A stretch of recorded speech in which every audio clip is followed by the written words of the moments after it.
Hello, I'm Philip Drost. Welcome to Canada's Court. And it's another trade deadline that I feel has left a few more questions than answers for Toronto Raptors fans. Two trades for the Raptors after already making two big deals before the deadline. First, the Raptors traded Kira Lewis, Otto Porter Jr., and a 2024 first-round pick to the Utah Jazz for another Canadian, Kelly Olynyk, along with guard Ochai Agbaji. Then the Raptors sent Dennis Schroder and Thad Young to the Brooklyn Nets for Spencer Dinwiddie, who they later waived. Meanwhile, Bruce Brown, Gary Trent Jr., and Chris Boucher still in Toronto. So, a lot to talk about. Oren Weisfeld has had his keen eye on the trade deadline and has kindly agreed to chat with us a bit here. Oren covers the Toronto Raptors and has written pieces for the Guardian, Sportsnet, and many other great publications. Oren, thanks for being willing to take some time this evening to chat about it. No, for sure. Thanks for having me. I'm excited to join the podcast. Canadian hoops. We know we're both in it for the same reasons. So glad to be here. Exactly. I am glistening with sweat in case the people who are watching are wondering what's going on here. I had to make it home quickly, and the TTC doing some track work. So I made it. We're here. So Classic TTC. I feel you. Don't worry. I've been there many, many times. That's the way it goes. 5 o'clock on a Thursday, not the way to go. But oh well, we made it. Faster than walking, I'll say. But let's go through this a little bit point by point here. There was a little bit of a shock seeing another trade deadline where a 2024 first round pick got moved. What were you thinking when you first saw that Utah deal? Yeah, I like the Utah deal for a number of reasons.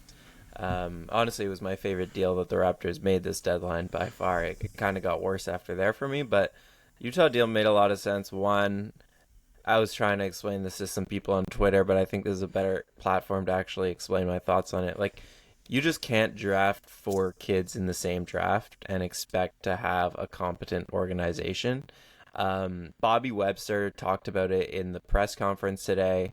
It's just, you look at Grady Dick and how much support he needs, whether that's in the form of coaching, whether that's in the form of getting reps in summer league, in the G League with the 905, or with the main club surrounding him with vets so that he can do his job and not be overburdened. I think the idea that the Raptors were ever going to draft 4 guys in the 2024 draft just made no sense to me. You can't bring 4 kids into training camp the same year, not have any real roster spots for veterans, and expect those guys to have a conducive environment to development. So they trade one of those picks, the worst one, because the second from Detroit, even though it's a few picks back, you have a lot more contract flexibility with those picks. Not to get in the weeds, but it was the worst of the picks they have. And they get back 2 players. One, Kelly Olynyk, who obviously they feel confident that they can re-sign to a longer deal, even though he's 32 years old. Kelly does not depend on athleticism, so he could, hopefully he ages well. And just kind of the perfect floor spacing backup 5-man that I think a lot of people have been waiting for. Also can play with Jakob Poeltl, I think, in a lot of lineups. So you know what you're getting in Kelly. He's the captain of Team Canada. He's played with RJ Barrett for years. They have good chemistry. He's just going to steady things on the bench. He's going to be the leader that Thad was going out the door in another trade. And then in Agbaji, regardless of if you're high or low on him, he's just exactly the type of flyer you want the Raptors to take right now. 3-and-D type of guy. Hopefully, if everything goes right, he develops into the OG Anunoby mold. And yeah, he's young. This is only his second season. It's been up and down in Utah, but you hope that in the right context with this team, given a year or two, he can develop into a long-term part of the core, because his prototype is exactly what the Raptors are missing on the wing. So I like that deal. What about you? Yeah, and it's you kind of got to the point I saw a few people make is, he's a perfect fit for a team like Toronto. And also, with that being one of the worst picks they had, were you really going to find someone like that at the 28th spot, the 27th spot, wherever that pick ends up, right? Because, the chances of getting a star there like Pascal Siakam again, that's almost like 0.01%. That almost never happens. So getting a player in the door, you have them under contract, you can already start working with them, figure them in, put them into your rotation. So I do think that has some potential, and yeah, just a bit more flexibility there. Then you talk about Kelly Olynyk. To have a guy that kind of just fits the offense so perfectly. I was just on the way home listening to Blake Murphy talk about this on Sportsnet on the Raptors show. He kind of just sets you up to like play how you want to play with a player that fits the system perfectly. Even if in 4 or 5 years he's not on your roster, you're still having those other players play in a team that kind of just fits really well. Do you think that there's a chance that he ends up re-signing with the Raptors? Because they've done this a couple times now. They did it with Thad Young, and they did it with Jakob Poeltl, where they got a guy in the door early and then signed him later in free agency. No, for sure. I think there's a good chance. I think the only way I like this deal, the reason is because you're doing two things at once. If it was only Kelly Olynyk for a pick, or if it was only Agbaji for a pick, I wouldn't like it. But you're giving yourself two kind of realistic routes to success here, with Agbaji hopefully developing, and then Kelly hopefully re-signing. Like, Kelly Olynyk was born and raised in Toronto before he went to BC. He's friends with RJ Barrett. Like, the Canadian angle maybe is overplayed at times, but I think it's definitely a benefit to the Raptors when it's going to come to those negotiations. The fact that everyone wants to play for their hometown team, especially Canadians. I think it's a little bit different for Canadians than a lot of American guys, but given that it is Canada's team, a lot of guys who are born here want to play for the team. So they have a leg up on re-signing him. I think it'll be a pretty reasonable deal.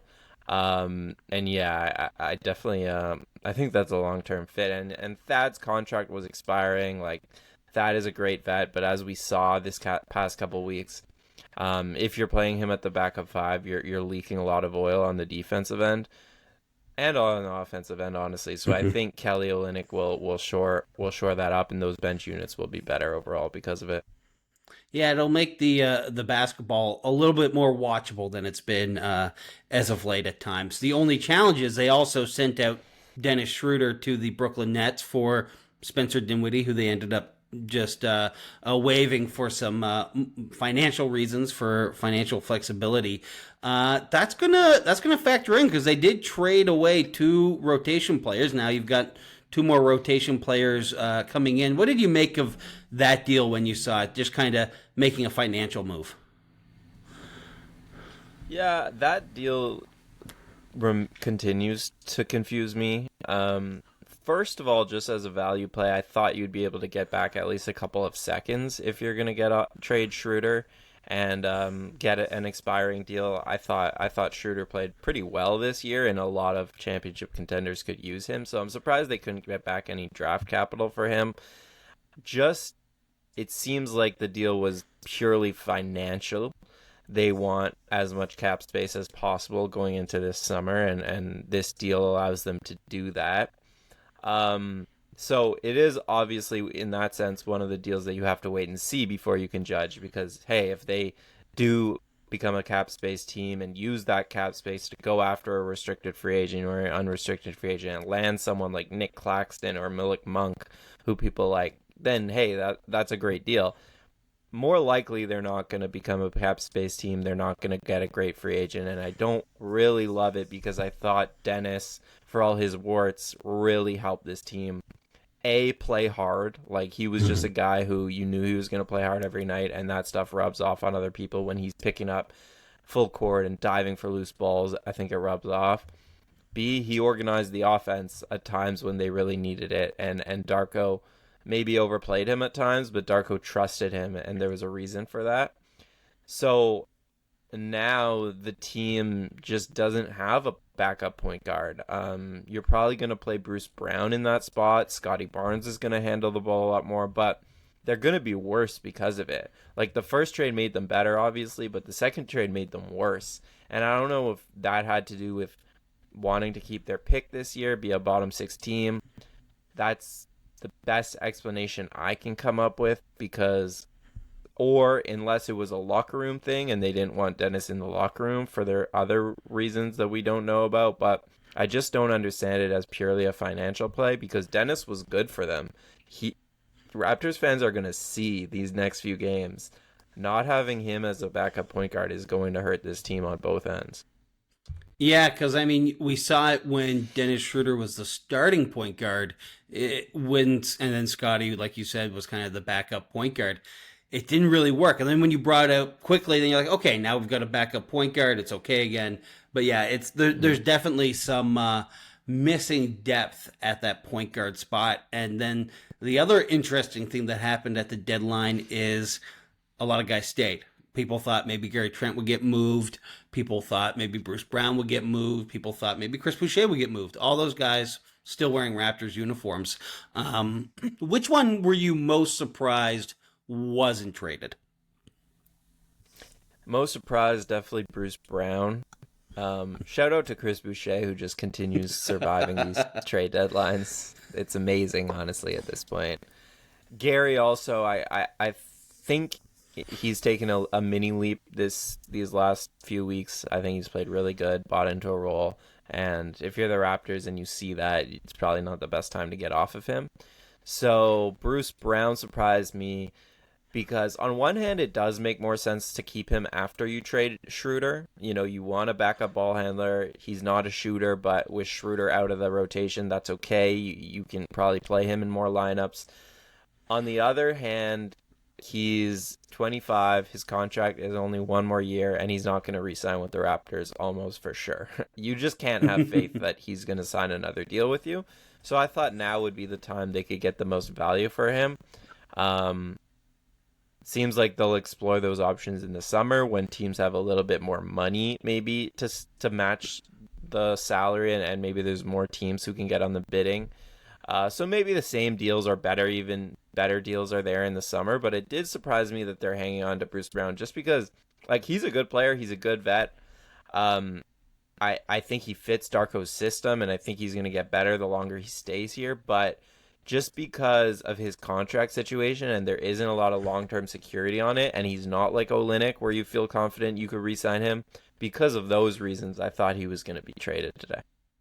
Yeah, I would have to agree. I kind of felt confident that, Chris Boucher was probably going to stay.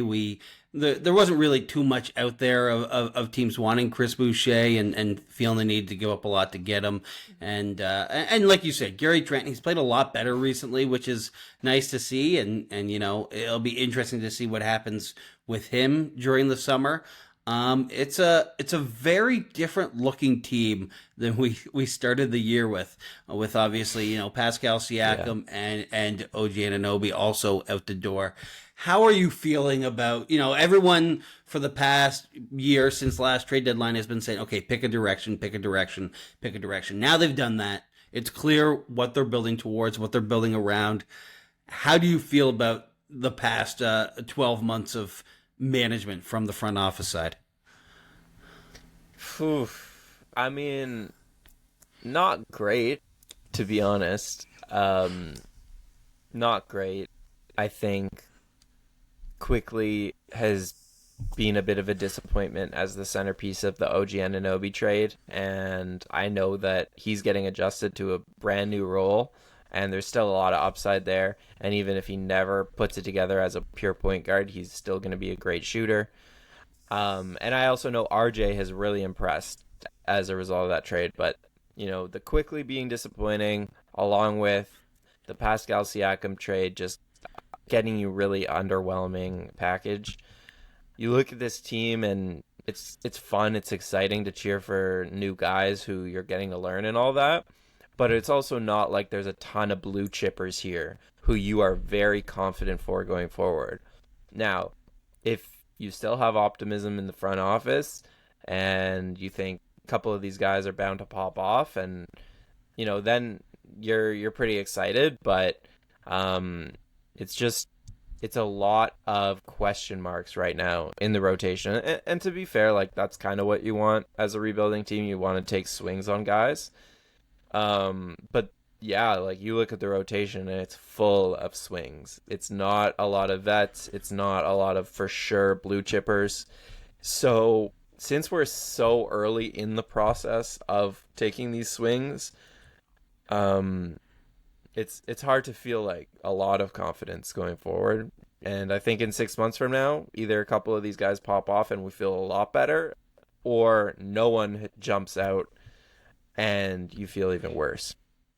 Yeah, the challenge is you don't want to become a bottom team with no hope. It's okay to be a bottom team, a team that you're never going to always be a winning team, but you always want to have that glimmer of hope where you can say, okay, at least, we can think about this. And I think in some ways, Scotty Barnes is that. Like, they have a player who can be a top player. He named to the All-Star team as a injury replacement. He's going to be at All-Star Weekend, even doing the skills competition. So they do have that main piece. Now it's just about what they do around him. I do like that they are focusing their pieces around him. Even those pieces like Kelly Olynyk, like Bruce Brown, who might not be here for, the long-term future, they're still getting players who are going to play like that. So even, like we mentioned earlier, once they've moved on, assuming the front office has done its job and gotten players, younger players like that,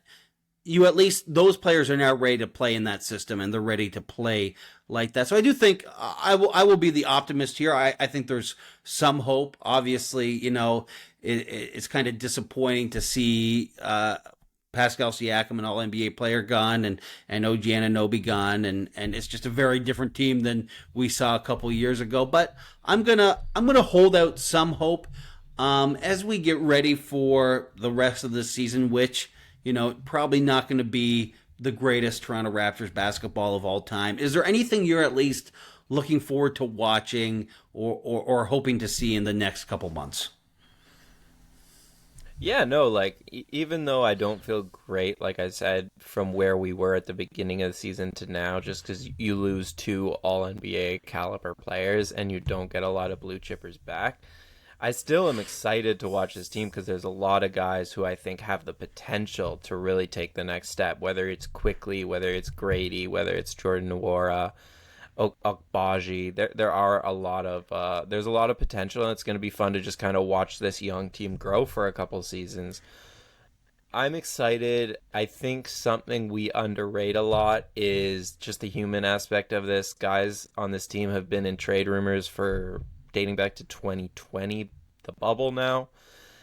This is the first time I think guys can look around, feel some sort of security, and okay, we know we have a direction. My bag is not packed. I'm not ready to go to the airport tomorrow. Like, I think a weight is lifted off of guys' shoulders, and that should really help this team. Just kind of no more outside noise. It's just us now. We need to play better, and I think they can definitely play better. Like, they have been underperforming their talent recently, and I think now that the pieces are there, Darko's going to have an opportunity to coach them for a few weeks, build some chemistry, and yeah, I think they could definitely be like a plucky team. There's still a good amount of talent here, a lot of offensive firepower, and I wouldn't be shocked if they made it a little bit of a play-in run this season. They do have some talent, and it could be a fun season.